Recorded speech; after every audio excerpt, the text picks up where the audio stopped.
La superstición en el fútbol es una creencia muy extendida entre los futbolistas y los aficionados, la cual ha sido dotada de gran importancia debido a los rituales que, en mayor o menor medida, realizan los jugadores antes, durante y después de los partidos. Hoy repasamos algunas de las equipaciones que más infortunio han traído sus respectivos equipos y que, debido a este motivo, fueron declaradas malditas.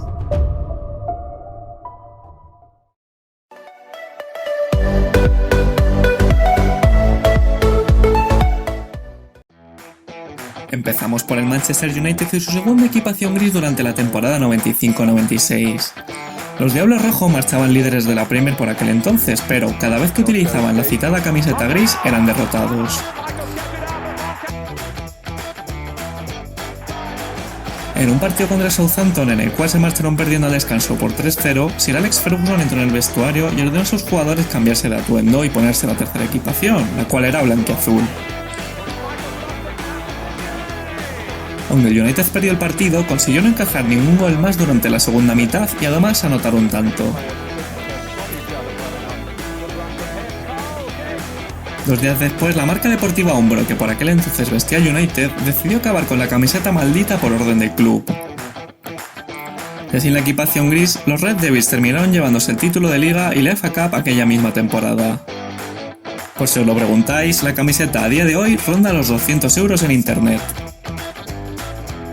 Continuamos con la Brasil del Mundial del 50 y su vestimenta blanca. En la final del Mundial de 1950 entre Brasil y Uruguay, que se disputó en Maracaná, los locales eran los absolutos favoritos para llevarse el trofeo. Los cariocas podían ser campeones en caso de victoria o empate, mientras que los charrúas estaban obligados a ganar si querían levantar la Copa del Mundo. Lo ocurrido en aquella final ante la atónita mirada de más de 200.000 espectadores en el estadio se ha convertido en historia del fútbol.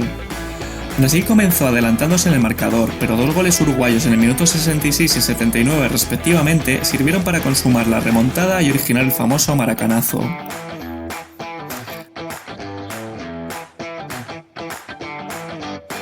Desde entonces, la camiseta blanca de Brasil fue tachada de maldita y sustituida por la canariña, con la cual ha ganado 5 mundiales y se ha convertido en la selección más exitosa de la historia.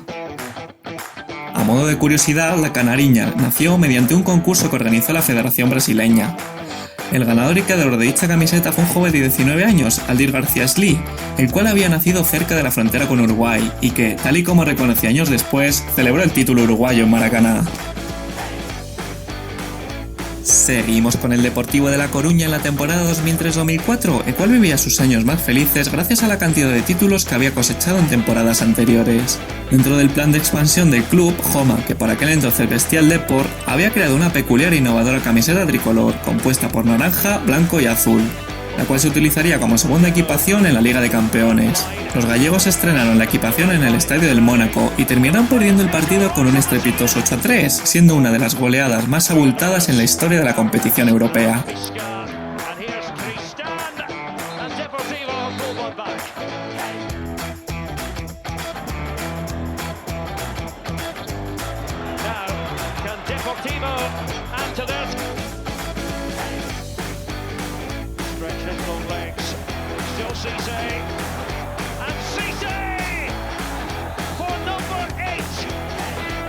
Tras este resultado, el Depor no volvió a usar la equipación en la competición y lograron alcanzar las semifinales del campeonato, siendo eliminados por el Oporto de Mourinho, que sería el campeón aquel año. En la temporada 2014-2015, el Flamengo, entrenado por Vanderlei Luxemburgo, diseñó su tercera equipación inspirada en la primera que utilizó el club en 1912, con cuadros rojos y negros y cuya historia es bastante negativa en cuanto a resultados. En un partido de liga contra el Volta Redonda, el Flamengo, que vestía esta camiseta, se fue al descanso con una derrota parcial de 1-0. Ya en la segunda mitad volvió a vestir su camiseta tradicional a rayas y terminó dando la vuelta al marcador ganando el partido 1-2. Según cuenta la leyenda, fue un zaguero del equipo de 1912, llamado Píndaro de Carvalho, quien instaló el mito echándole la culpa a la camiseta después de perder 2 títulos seguidos. El Flamengo entonces decidió cambiar la equipación para el Campeonato Carioca de 1914, y en su primer año con el nuevo uniforme ganó su primer título estadual. Y para terminar, el Barça del Tata Martino en la temporada 2013-2014 y su camiseta alternativa inspirada en la señera.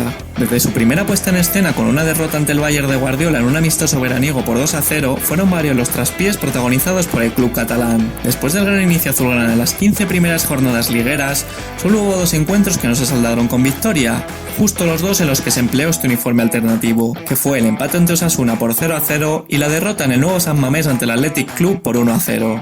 También empató a 1 contra el Atlético de Madrid en la Supercopa de España y contra el Milan en la Champions League.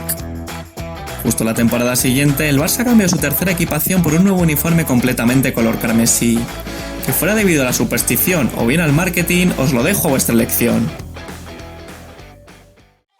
Y nada más que añadir, os invito a que en la caja de comentarios dejéis vuestras opiniones sobre las equipaciones, así como lo que os ha parecido el vídeo y próximas curiosidades del mundo del fútbol que os gustaría ver por aquí. Un saludo y hasta la próxima.